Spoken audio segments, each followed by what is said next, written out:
public funds. He knows the kind of fraud and extortion of NUP members that he has been involved in. Actually, if I were police, I would open an open file to investigate that party. But we are here to discuss progression. How painful is it that the DF took on some of your members who had been with you for a while, but who were denied an opportunity or who were denied party cards representation? I'd rather focus on the NRM, which is the one with the ball, which we are struggling to get the ball from. And that ball is what we talk about, the victor's crown, the good governance. You know, we've presented a manifesto to this nation with 11 principal points, the policy points that we are talking about. So I would rather focus on that and not focus on, you know, the other things you're trying to talk about, because ultimately they are not the ones with the ball. What we are trying to pursue is a greater objective, and that is redemption of this nation. But with very little impact. Now, for us, we admit that the numbers have a bearing. Because if you already have 11, and you have fielded in all the constituencies, where we all know that in many of the regions, like Honorable Odongoto alluded to it, except he brought the one of the unlevel ground. There are regions in this country that none of these parties has fielded candidates. Not because of what Honorable Samba here said. Let me give you Tororo. Tororo, what we discovered was that I think due to the task to show that they have gone outside Buganda, for example, many young people, particularly who work or do some things in the Kampala, so that there is going to be money from the parties. And they went and told the NUP people that they were actually candidates, or they were serious. When nomination came, many of them just disappeared. Actually, they cut deals with the stronger candidates. And invariably, many of those candidates... For trade-offs? Yeah, many of those candidates, in the case of Tororo, happen to be NRM candidates. And the young man who has been given a card by NUP comes and asks for 5 million and says, I'm not going for nomination. Tororo has 9 constituencies, including the woman MP. You can cross-check with the people who gave your cards there. They simply ask for money, because I think maybe the party did not give them, or they thought the party is going to give you a nomination fee, but also give you money to run the entire campaign. And so, the other issue is the policy issue in the campaign and the nomination and the campaign. I seem to see that the NRM is the only party that is focused on policy issues. Of course, it is okay if your main issue is to say, let us remove Busero. That's also a good issue. It's a policy issue. That's also a good issue. But that can't be the only issue where you put emphasis. I listen to you. If you could just allow me, I've kept Honorable Rubongoya online for a while. He's coming to us from one of our studios. Honorable Rubongoya, nice connecting with you. How do you look at the numbers that you nominated, the hurdles, and what lies ahead for you? I'm delighted to be part of the show. The National Unity Platform, I can authoritatively state that has tried to nominate many candidates, not just at parliamentary level, but at the local government level. And you know, before then we had youth elections, which are part of the local governments, of the wider local governments. There have been many challenges which you know, are well known to the population. You saw that from the youth elections to the local government elections and now parliamentary elections, many of our candidates were blocked from contesting. and, you know, using flimsy excuses, and, you know, the state trying to use all manner of tactics to ensure that the National Unity Platform does not have as many candidates. For the youth elections, it was both during nomination exercises and the voting itself when they raided polling stations and did all manner of chaos. For parliamentary elections, I can cite a few examples. You saw what happened in Bukedea, you saw what happened in Mitoma, you saw what happened in Kakumiro and other places where our candidates, without any basis, were blocked from running for office. And so this talk about numbers, you know, I mean, people need to understand the real situation in a country. You cannot, you know, first of all, make it very, very difficult for opposition parties to do their work, to mobilize. I mean, every time we go out there mobilizing our people, setting up structures, you've seen what they normally do. They will come around people, arrest them, abduct others. You know, some of our people are still in detention, others are missing, for no reason whatsoever. So when there is that kind of environment, which suppresses the opposition, then you come on TV gloating, you know, that some of your candidates are unopposed. You should be ashamed of yourself, because for candidates to be unopposed, it should be through a transparent process. All political parties should have an opportunity to present their candidates, and their candidates should be nominated if they meet the requirements, and then they go out there and campaign, and then the people of Uganda get to decide. But where you make it very, very difficult for opposition parties, first of all, to be able to get the finances they need to operate, then you make it very, very impossible to operate, you know, to be able to build structures, to be able to do the work they are supposed to do. You have seen, the nation has seen us open different headquarters in different parts of the country. But you've noticed that in all these cases, we have to go still free. We have to purchase land still free, set up our structures still free until we launch these offices. Why? Because we know that if the regime gets to know in advance, they will certainly block the entire exercise, the entire process.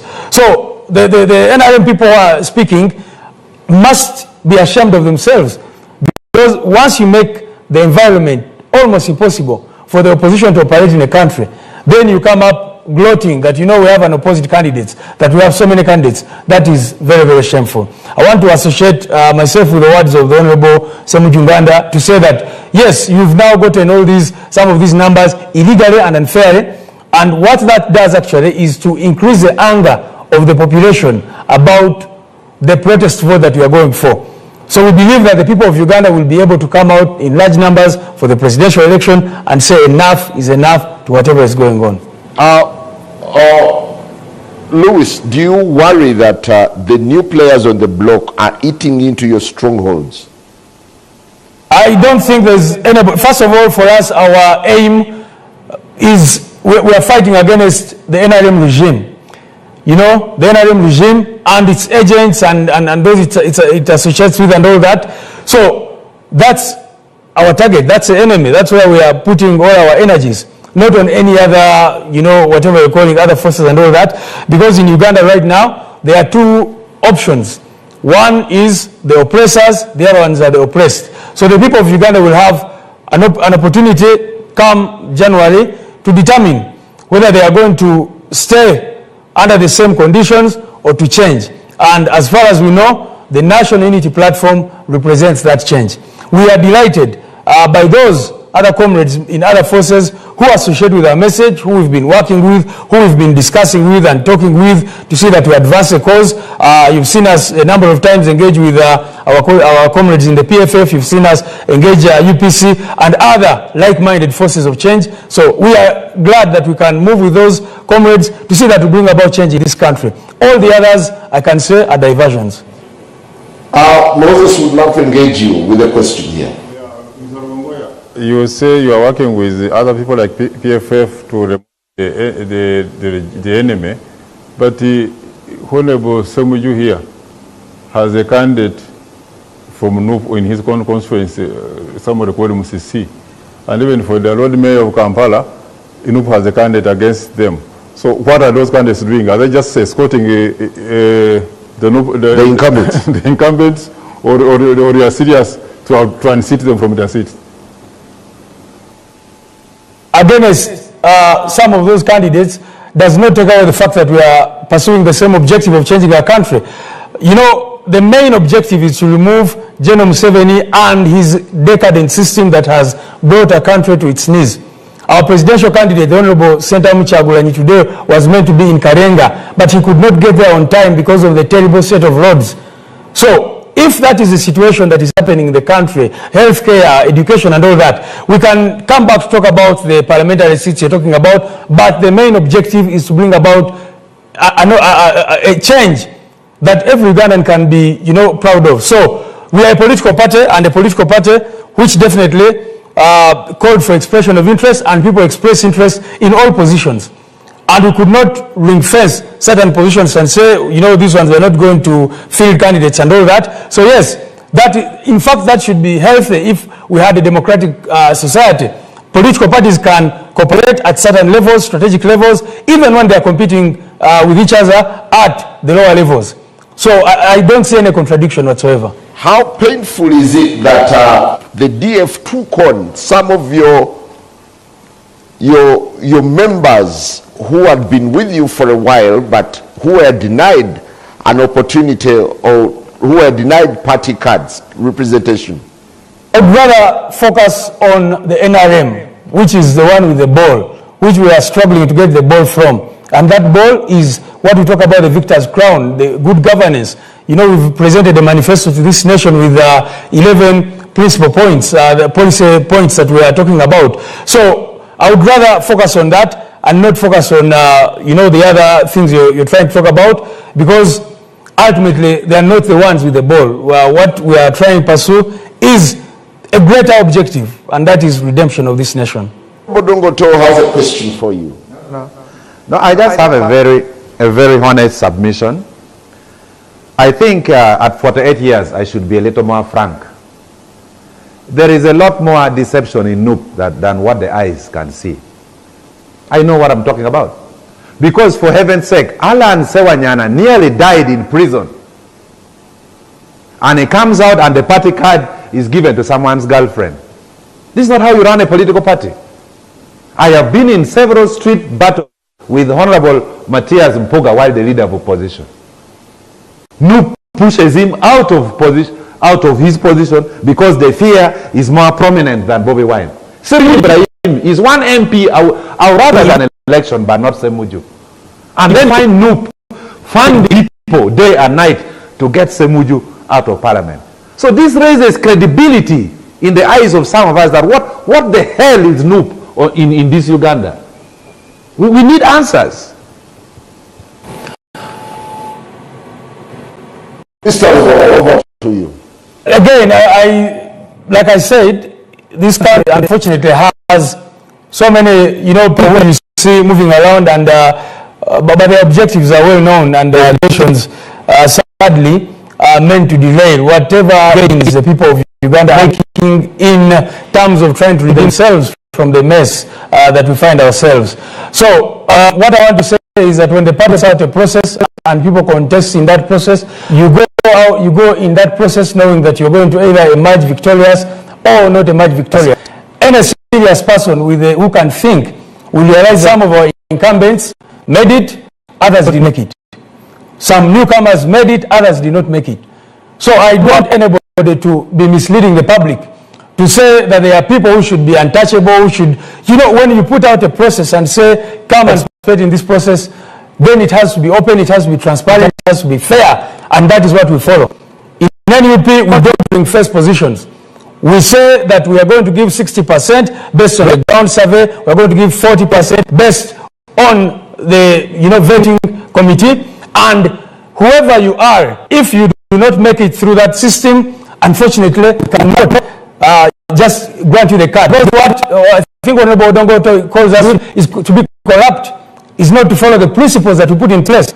Because if we put a system in place, we must follow it. That is the kind of country we want to build, where we stand on principle. You just talked about the Honorable Matthias, who is in the studio, and everybody knows you're talking about here and all that. There was a clear issue which we considered extremely wrong, which we considered immoral, and it was out there in the public. Everybody knows what that issue was. So when you come here and you start saying, because what are you talking about?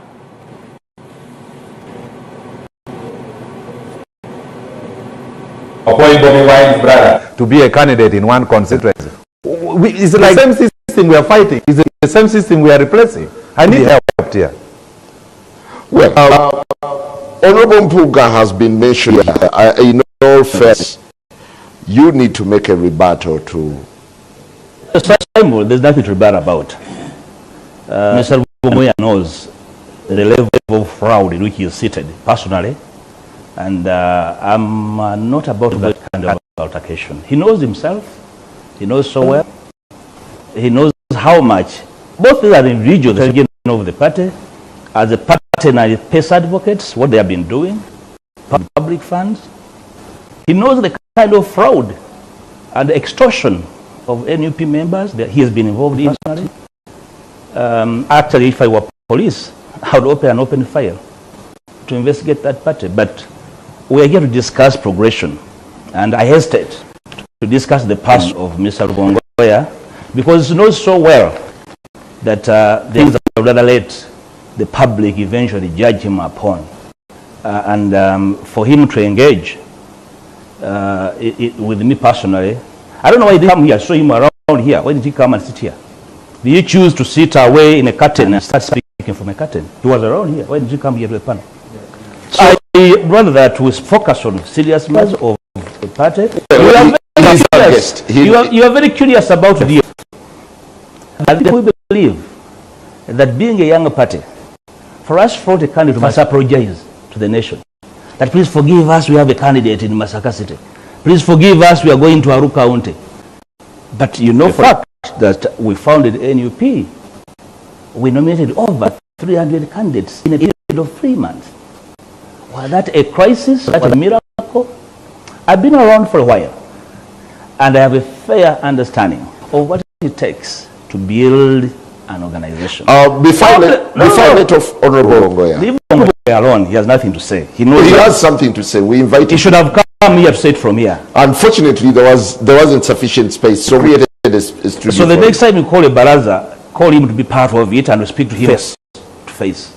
Otherwise, there's no point in him hiding in the curtain to say things I cannot defend publicly. So I'd rather ignore him. But you see, there is a sense that this whole nomination crisis is opening old wounds. Simon, let's go systematically. We are DF. The others are other parties. We have our turf. It's our duty. But you're fishing listen? You're fishing from Noop's pond. Please listen. We are a party. When we raise a flag, we raise an opportunity. We make clarion calls. We raise our standpoint of view. We expose our ideology. We expose our approach. You ask any of these members here, they came from other parties. When we were founding the NUP, the Honorable Shabe was still finding place to hide his yellow garbs to join the NUP. We did not accuse him of running away from NRM to come to NUP. It was a personal choice. So when people join parties, don't accuse them of running away from spaces where they have no breath. So the DF has an obligation to incubate an ideology, to identify capable people to join, and mark you. I've been around for a long time, which is why I know who to speak to in Busoga. I know who to speak to in Teso. I know who to speak to in Acholi, in Lango. Actually, we have been approaching so many people. Some lined and chose to run as an event. Others joined. We actually even declined people who were willing to join us. And that's a natural law. Mr. Rubongoya, don't you find it rather amazing or rather intriguing that a new party has been able to make inroads across the country? And what does this mean for the grip that NUP has had as the leading opposition? First of all, I think I need to respond to what has been said here. First of all, I did not want to mention the Honorable Mpuuga here, because as far as we are concerned, he's in the past.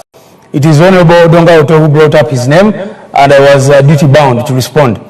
And he's just making innuendos, crazy innuendos. He has a case to answer before the people of Uganda about a service award that he gave to himself, when the national Unity Platform gave him an opportunity, and that is what caused him problems. I think that is something he needs to explain to the people of Uganda than make ridiculous claims about NUP and all that. If he has any evidence, let him bring it forth, and just make those kinds of ridiculous allegations. But like I said, I wouldn't want to exchange with him because, Simon, what we're dealing with are very, very important matters of national importance. We have a nation to deliver from the mess it finds itself in. General Museveni has mastered the art of, that people, using all manner of people, and he does it best when an election season comes along.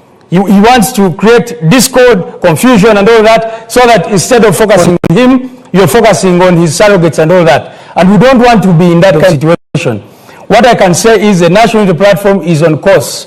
The National Unity Platform is striving to change this country, and it will change this country. All we are asking the people to trust us, and you can see it across the country. The pulse of the people can be felt everywhere, that the people of Uganda are saying that the National Unity Platform is the solution, is what is going to deliver them from the mess in which they find themselves. Yes, to engage on your submissions, Honorable Semuju, does the opposition now find itself in this mess where the old wounds are back? Human beings are human beings. Even when you are fighting a government, it doesn't, the fight alone will not unite you. Museveni was in Ruwero, Moses Ari was in West Nile, Mkwanga was here. So it's not anything new. That's human. I have attended meetings of South Sudan rebel groups in Ttivi. They were fighting, and the only unifying factor that they are all fighting al-Bashir, but they are different groups. That's why they are fighting even after Bashir has fallen. It doesn't bother me, and I don't want to lose people that were different groups, as long as we focus on what is important. The focus still on the ball? The political parties, because of disagreements, people will keep moving in and moving out. I went to join the FDC, which Odongo founded. Odongo left me there. I didn't know that I will be following him quickly. I left you there. I knew it was following. He followed me. He fell with it. The only thing all of us must understand is that when one party succeeds, we have a country to run. And that's why when NRM by force of arms took over government, they went to speak to UP, to DP, and they are part of that first government of NRM. What comes to your mind when there are all these fierce disagreements? Our disagreement, whether it's Honorable Mpuuga and DF, no whether it is us with anyone else, will affect the way we approach elections. Because you got some constituencies, and the opposition is fighting opposition. Sometimes they fight the opposition more than they fight NRM. I have seen that in my constituency, the way they are insulting me. They have even forgotten there is NRM to fight. Rubongoya is here saying that you are united to fight. No, I am saying I am saying that that disadvantage exists. But we have known how to deal with it, because in all elections I have had opposition contesting against me. I am not a prince. I can't stop them. But they take away the energy that you need to deploy elsewhere. And Biarang and Ofonopondo will be celebrating what ordinarily should be their fight. Someone else is fighting on their behalf. So they don't need to fight. Why should you go through proxies to fight you? No, you may not have. So you may not even have deployed them, but it's not human. So this current electoral episode is exposing the flaws in the opposition. No, I have told you, Simon, I have told you that is natural. Even in one party, people will disagree. You have just Ofonopondo if they are worried of the independence. Those independents. No. The You other day the microphone. Those independents the other day were meeting Museveni. So They have left NRM, but they are still NRM. Because you see, as individuals, we also be looking for the opportunities. Even within the same party, you may disagree. So those disagreements are a disadvantage, but we know how to deal with them. For me, they don't worry me. What worries me is that sometimes you fail to focus on the target. You identify the target properly. But you I interrupted you. I'll give you an extra minute so you make your point before to Odogoto. Don't worry, I'll get to you. If he fled, he was Your principal spoke. I have by our colleagues in the opposition, when you ask them direct question whether their so-called fight is focused on removing the alleged dictator. Let's look here. Honorable Mpuuga's party, DF, certainly, I think, has fielded candidate in the Central Region. Central Region is currently where NOP enjoys support at parliamentary level and other levels. It can't be that when you are focusing on that region, you want to remove them, then you say you are working together. I think they're just trying to be clever by half. And I've liked Honorable Mpuuga saying, if you are working through fraud and extortion, and Honorable Mpuuga has been in NOP at the highest level, we can take his word and his accusation authoritatively that there is extortion. You seem to be having a good laugh as they tear each other apart. No, it is good to be honest. If Honorable Mpuuga, I believe Honorable Mpuuga is honest in that accusation. He's a lawyer. He wouldn't be pointing somebody directly and say you are extorting. Your system lives on extortion, especially the choosing of caste and other issues. Now, about independence, I said this 2 weeks ago here. There is no election since we went multi-party in 2005 that NRM has not had an avalanche of independents. In the That first is one, quite telling. no. You're seeing the big shots. In that election of 2006, Minister then, Simon Manyende, was chairperson of the independents. In that election, 26 ministers lost. 26 lost the primaries. And they formed Association of Independents, led by Simon Manyende. They went back to the field. As you know, Simon Manyende lost that election and many others. The current parliament lost 31 ministers. The last election of 2021, we lost 31 ministers. More than half of them went back as independent. We cannot prevent people from running as independent, but also we are alive to the fact that not all things inside NRM elections are good. And therefore that raises legitimate concern and reasons that somebody will use to run as a member, as an independent. But also because But you can't. we have made parliament a place of earning. So even somebody who has been a minister for 15 years and a member of parliament has no other source of living. So that's what motivates many of them. And that's why, regardless of the number of independents, the NRM, the majority of the card holders, overwhelming majority of the card holders, actually win their seats. Well, we'll take a very short break. I don't think the voters what are some of the legal questions response? Parliamentary campaigns take shape? We'll be back shortly. Welcome back. It's still the Frontline as we continue with our digest on what lies ahead after nominations, how the stage is setting up.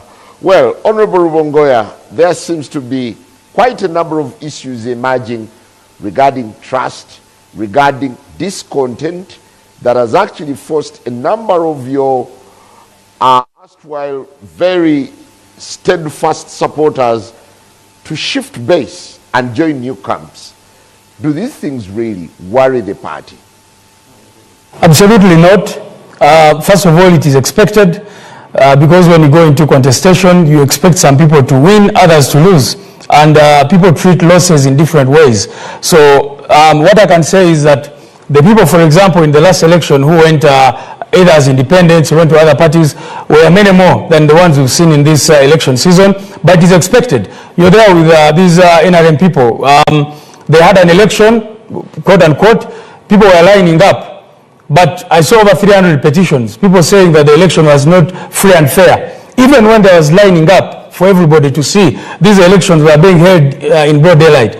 So if you can have people lining up and there are all these complaints emerging, how much more a process like ours? So complaints will be there. You know, people will make all manner of accusations. What we've been saying is, because for us we are evidence-based, we don't want people to just make wild allegations. Where we have found any of our comrades at fault, we have taken strong action. So that one I can tell you that we do not tolerate corruption. We do not tolerate, bribery and all these kinds of things. That is why we are building a strong, political force in this country that we believe will take power.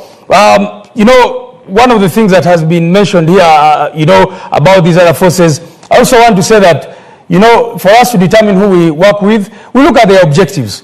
If a political force spends 95% of its time attacking NUP instead of talking about the dictatorship and what has gone wrong in this country, then you know for sure that that force is in bed with the regime that we are trying to fight.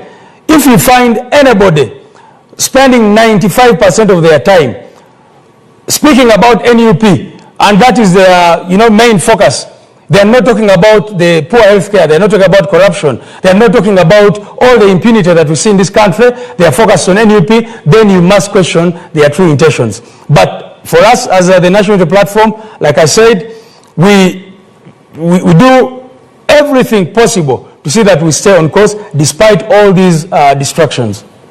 To give you a run for your money. No, nothing like that. Is it very quick to answer? This is true.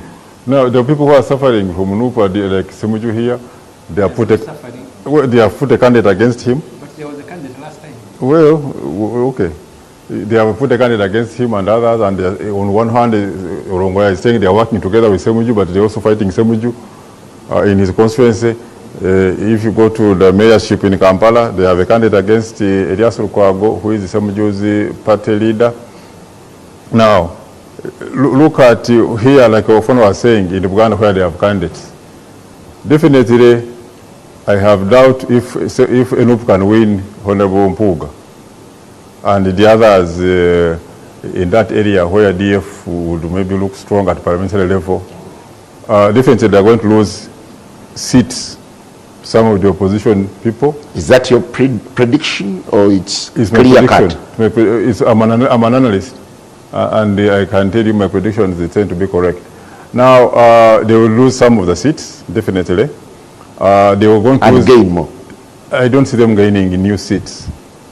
I don't see them gaining new seats. You had Rubongoya telling you that they've been able to make inroads in some parts of the country. Semuju was telling you earlier that there were people, some time back, working, he said, with Honorable Mpuuga. Then, they would work, they said they don't want anybody to come up and oppose within Uganda, and they will just put some people just stand for the sake of it, but knowing that they're going to lose. So most of the people they have, what they call inroads, are basically in that category of people. We have just a candidate there. Often here told you some of the people they had put across and could not stand in Tororo, and that is in many other places. Now, Rubongoya here was telling you that some of their candidates were not able to stand, they were forced by the regime. Now, we have an elected person in Koboko, unopposed. A woman MP Arua, unopposed. A woman MP Kiruhura, unopposed. And somebody from Buyanja in the Kibale district, unopposed. Because for them, they are looking at the speaker. Yes, the Bukedea instance. Who was their candidate in Koboko who was stopped by the system to offer himself? Who was their candidate in Arua? At least they had a candidate in Bukedea. Okay, fine, but who is the candidate? It was only 2 seats, but they have 11 unopposed seats in Parliament. So what about the 9? What explanation would he give about the 9? Honorable Samba, do you have a response to this? Wait. Yes, and I also heard, I alluded to it in the beginning, I also heard of somebody who was stopped from being nominated because they had presented fake receipts. Actually, 2 people, one against Kawanda, and another one in Bukoto Central. So who used the receipt, payment receipt of Kabanda? That's a new candidate. Another one who brought the list with the 2 dead people. Now, that one you can't say it was us. But also, I also had someone who had a forged receipt, not in other areas, so, and was stopped. So, but Rubongoya comes here on TV and starts telling you, people were stopped, but give the reasons. Who was stopped? How come it's only you and the DF were not stopped? Are you alive to what happened in Bukedea? I didn't follow with the Bukedea incident. But even though it was so, was stopped from nominating over very feeble no, even though it was so, I can assure you, NUP has nominated in 60%, 59%, okay, call it 60% of all the parliamentary seats that directly for women and combined for the... Honorable Samba, you want to come in? So, thank you. The other 40% where they are not nominated, NUP cannot tell you that the people are stopped from being nominated. Let's hear from Honorable Samba. Thank you very much, Simon. 2 things I want to clear before I come to that. Allow me. One, my Secretary General was supposed to sit here. And unfortunately, because of the miscommunication on the invitation, we found ourselves both together here. So I want to appreciate NBS that thought about creating another room where I can speak. So it is not true that what Honorable Mpuuga has said that is behind the curtain. So I wanted to clear that. That is in Kamori, that is not true. NBS, thank you for creating another space where my Secretary General can speak. And thank you for your submission, sir.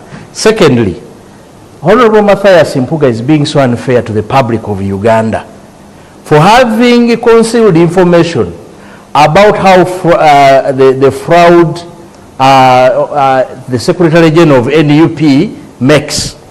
Yet when NUP found that he has a fraud in his office, NUP came out and told the public that there is a problem here. And unfortunately, Mr. Honorable Mpuuga failing to explain that, he's saying that also the Rubongoya. Will you ever get over this? I'm just clearing. Okay. I'm just asking Honorable Matthias Mpuuga to come out and be fair to the people of Uganda and clearly say these are the messes Rubongoya has made. Then you will have helped us who are in national unity platform to appreciate and know this is true or wrong. Now going back to the issue of nominations of candidates. Nomination of candidates. It is a known fact. I've been independent in national, I've been unopposed in NUP primaries. I saw so many of my colleagues suffering or contesting with others, many of them. I became unopposed not with impunity, not with power, not that I excluded the others. Now, when NRM is saying that we have unopposed candidates, the question is, how many of those are you proud about? That these ones came out without suffocating others? All of them. And that's a lie. The public knows at least. We have young people. We have young men who wanted to contest against those powerful people in this country. But they blocked them. They blocked them. We have a case in where an NUP candidate was blocked in Nabanja's constituency.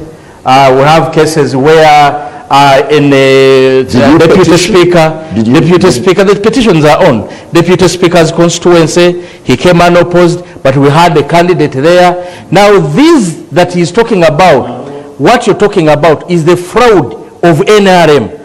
NRM, when we talk about fraud, you're number one. So NRM is celebrating fraud? Yeah, exactly, they're celebrating fraud. You cannot sit here in these chairs of NBS where the public is waiting. You celebrate where you have closed off all avenues of political parties to go and mobilize, and you stand here and say, we have nominated so many. You are doing the disservice. You should be ashamed, the NRM. Thank you, Honorable Nsamba. Honorable Mpuuga, to what extent is the opposition on a litmus test in this election across the entire stream? You know, Simon, we have been consistent as the DF inter alia urging the opposition, even with numerous points of disagreement, to find reason to congregate and raise a joint platform to be able to speak to the nation with one voice about what needs to be done. And we did our best. We visited parties, we wrote to parties, trying to appeal to common sense. And this did not really arouse the curiosity of parties at what is to be done. Again, as the team leader of the DF, we advised colleagues in the different platforms to prioritize electoral reforms, to be able to have a chance to contest and even make further inroads. Now, what we hear now from all platforms from the opposition are cries in the wild. There was time, there was chance, and any talk of there are those we are speaking to is deception. And I hesitate for anybody to rise on a national television to say that, you see, we are speaking to people, when actually, like the Honorable Somja said, you are actually abusing everyone. I had one of the leaders in one of the opposition platforms say, whoever is not holding this flag is working for the NRM. And I said, come on. To be precise, that was Honorable Mwanga Chivumbi. And I hesitated to imagine that is this comrade in his right senses? But it is him. Probably that is their imagination. So the opposition in this season has a huge challenge. So it's the opposition now pitting itself against the opposition. Well, Simon, you seem to have lost focus on the big ball. Certainly. I had one of the panelists in the curtain say that he has had people expending a lot of energy on the NUP. The NUP has actually been expending energy, resources, and their little capacity on individuals. And how much time has been lost in these small petty contests? And which is why I even hesitate to respond to the Honorable Oshabe, because I advise him to keep his peace, because he knows so well that at my level, I know so much, but I'm an adult. There are things as a leader to say, well, that time will judge. I cannot go speaking on every microphone about what I know, what I have seen. You made accusations. That makes... You pointed to the party being a fraudulent outfit. You know, Simon, that's why I say when I make that, God makes self-introspection. The person I choose, God make introspection. Find out what's going on with you. And you see, the opposition needs to understand that at no one time shall we be in agreement about everything when trying to crawl back. When I propose reforms with my team, we're not saying that we shall have the entire reforms. We actually call them crawl-back reforms, crawl-back legislation, an opportunity to try and give ourselves a chance. 2 days ago, the Electoral Commission announced delivery of 60,000 biometric, machines. Questions the opposition should have raised years ago. What is this? Where is the law? What is their involvement as actors? So when you hear people cry in the wild, well, actually they had a chance to do something. It is the other meaning of political deception. And I think we have reason to worry about the future. But let me say this, Simon, because we don't have to make half-hearted statements. The opposition has a chance to show cause why we should be trusted. But for the people of Uganda watching this space, where you see the opposition fighting about positions of parliament, councillors, mayors simply elect the right person from the opposition, because... Well, Honorable Dungoto, there seems to be now a new shift from fighting to dislodge Museveni to self-preservation and accumulation of seats in parliament. What's your take? My response would be both in political science and political philosophy. And they are distinct. One, the business NUP, DF, and PFF. DP, not PFF, DP, the business that many people don't know that they are for is the business of getting many seats in parliament, because for every MP, they pay the political party 50 million per year. So if you have more MPs, you get more money. For example, in the last 5 years, NUP got 22 billion. So that's the business. So, I'm speaking. NRM also got their share. So you saw Mao crying loud when NUP was entering in their space, because some DP members lost and they went to NUP. So that is the business they seem to be fighting for. The only genuine opposition party in the circumstance, in my opinion, and I have a right to be wrong, is PFF. Now, get me right, the only genuine political party now in Uganda is PFF. NUP is the big brother in the house, but they are failing to manage themselves. How do you collect 22 billion shillings and fail to pay nomination fees of young people leaving universities? In 2001, someone paid my nomination fee. Now, my advice to Ugandans is, I want to agree with what Moses Biaranga said, and this is still political science. The percentage of national unity platform at presidential level will decline in the next election. No, this is my reading. This is my reading, and it's going to be backed by statistics. At the risk of sounding like a naysayer. If the DF was not there, NUP would have consolidated the percentage they got in Buganda. Now, NUP is trying to expand to eastern Uganda. There is a stoppage in Bugisu in the names of FDC. Someone was very careful, and that should have been Ufondo Pondo. They couldn't have allowed Nandala not to stand, because NUP would sweep all the way up to Bugisu. So then we have a temporary roadblock in Bugisu in the name of Nandala Mafabi. Then we have to get Jimmy Akana out of Lango. So my prediction... Yeah, but you saw Akana and who would allow? If Akana was on the ballot, the whole of Lango would vote for him. So it was politically not right. They started with the judiciary and they acted in contempt of court until they blocked UPC candidate. So my reading is almost in the line with what Ufondo Pondo said. Parliament has become too attractive that everyone wants to get to Parliament and get that particular money. It would be too early to dismiss NUP. For instance, I'm not dismissing. In Lira, yeah, you saw how Honorable Jim Akena warmed up to Honorable Robert Chagulanyi, and I think that was significant. I taught at Lira University for 2 years. I understand the feelings. I live predominantly in Acholi. For the north, you will see NRM sweeping across. That is my prediction. I'll put my hands here. You'll come and cut it if you think I'm lying. Because as long as Besigye is in prison, there is no... Can you cut it? No. We can give it to you back after election. No, just a second.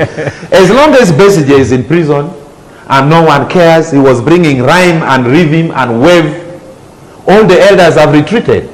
We now leave the young Turks, like my good friend Bobiwine, like the Rubongoyas, to drive people into a national campaign that should aim at changing President Museveni. Let me tell you, even the business Rubongoya is in is the business of getting more MPs so that they get more money. That is my reading of things. Rubongoya, you need to come in here. Are you looking at this as an enterprise? Just before he comes in, I have a client who was in a prison, Kitalia prison, for 103 days. He told me that there are over 560 NUP supporters locked in that prison. No files, no going to court, nothing. Now, if the struggle can see prisons full of young activists and no one is talking to get them out, why would you encourage more people to get arrested? So it's a very risky business at this particular moment. It's a very risky business at this particular moment. Yes, it's me. Mr. Rubongoya, do you look at the opinion of Honorable Dongoto and others as something the National Unity Platform ought to contemplate on seriously? Ridiculous, ridiculous, ridiculous. You cannot, for example, start talking about political prisoners. I don't think there has been any political party in this country which has fought so hard about, political prisoners than the National Unity Platform. After the last election, we had over 4,000 people in detention in different prisons across the country. Now we're talking about less than 100 people, and every other day we talk about political prisoners. We have engaged legal means. We have used every possible route to try and get our people out of prison. The National Unity Platform, it takes care of them. With our limited resources, we've been helping these families, and this is always on camera. You've seen what we've done to try and help. As a matter of fact, you're talking about the little resources we've been getting as a party. 60% of our budget has been going into welfare and trying to make sure that the families of these political prisoners, are fine. But, it is incredible to see someone talk about political prisoners without talking about the system that has put those people there. I thought that you're calling yourself a political scientist. I thought the best thing for you to do is to condemn that system that is putting those people in detention, other than come here to massage the ego of NRM and claim that they're going to win Northern Uganda. Northern Uganda, with all the problems it has, with all the poverty, with all the challenges, the terrible roads, the land grabbing that has gone on in Northern Uganda, the challenges which those people go through every other day. And it again speaks to the question of the numbers that they've been talking about. And I questioned why analysts who can come here to essentially justify, just talk about the numbers and not realizing how we came to those numbers. I had Mr. Moses Biaranga talking about the other people who were unopposed in other places. I have made it very clear that it is a structural problem in this country. If you are not allowing the opposition to mobilize, you talk about some candidates being unopposed in other places. And I'm saying, if the political parties are not allowed, if you are limiting them, restraining them at their headquarters, I can give you countless examples of the many times we have tried to send our teams to the ground to put up structures and all that, and they end up being arrested, detained, charged with all manner of, crazy cases, treason, conspiracy to commit a felony, and many other kinds of cases that they put on them. The other thing is that the NRM system deliberately raised the amount of money required to run for office in this country. So if, for example, people are being asked for 3 million shillings, and you go through Parliament and make sure that the National Unity Platform does not get the funding that it is ordinarily entitled to, you block funding because you do not want NUP to have funding through campaigns. Now, for 2 quarters, the National Unity Platform has not received the funds ordinarily allocated to it. However, other political parties, including the NRM and all the others who they are comfortable with, will get these funds. So, when you starve the political party of these funds, and then you say, why have you not nominated all these candidates, when you know very well that this money is a lot. The National Unity Platform supported over 150 candidates with either full or a portion of the nomination fees. But we were limited. We could not fund all of them. We had 425 candidates. We could not afford to, fund all of these people. So we should be talking about those structural problems that have come up. Why should you ask a young person, to pay 3 million shillings to run to become a member of parliament? So instead of you boasting and gloating in the impunity that you have caused, what we should be discussing are those structural challenges that you have created that have limited, that. And like I said, our solution is a protest vote. Is not broke. Our solution is to mobilize the people of Uganda to come out and change the presidency. What's up? Is your party broke? We have been, like I said, we're entitled to funding which ordinarily goes to political parties. And the regime tried initially to use the IGG, tried to use the Auditor General. They found that we were accounting for every penny that we get as a political party. And we do not just account on books. We account even in actions. See what the National Unity Platform has been able to do in just one term, what we've been able to establish as a political party in terms of our headquarters, in terms of regional headquarters, in terms of welfare, supporting our people through welfare, in terms of mobilization activities, in terms of, purchasing vehicles to do mobilization work and all that. So we have been accounting for every penny we get. But the criminal regime, because they knew that if we have access to funds guided by the discipline which we have, they knew it would give them a bloody nose. That is why, working with the system, they went to parliament, changed the law, and did all these things that you see to try and stop. You know, Simon, running is the most democratic sport. You can't fake grit. You can't fake consistency. I don't know any other candidate who has a rally per constituency, because first of all, when the campaign program came out, me analyzed it. I'm an analyst. It had about 70 campaign days. If you remove the weekends and Sundays and some of the weekends and public holidays, it had about 70 campaign days. Now, if we are to go in the old system where we are campaigning and we look at all options per constituency, you would need 5 rallies a day, which is not easy. When we are doing like a rally per constituency, the constituencies were fewer. And some of the, what would be a district like Kiankwanzi is a constituency, is now a district. You can't have more than one there. And we have about, I think, 40 or so districts which are one constituency districts.